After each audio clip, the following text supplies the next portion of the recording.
في اللبن ونسخنه. اهم حاجه واحنا بنسخنه نعمل فوم كتير قوي قوي يعني.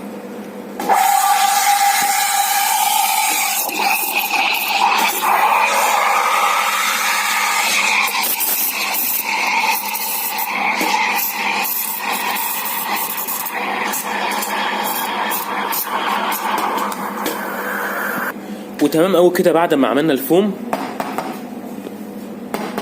هندبه كده دبتين ونسيبه شويه كده على جنب يهدى شويه. بعد كده نمسح مكاننا. وعلى فكره طريقه عمل الفوم لو احنا ما عندناش المكنه الصغيره بتاعه الكابتشينو او ما نعرفش نعمل الفوم، ممكن نسخن اللبن بس ما نسخنوش قوي، يعني ندفيه، يعني ندفي اللبن كده وبعد كده نضربه في الخلاط هيطلع معانا فوم كتير.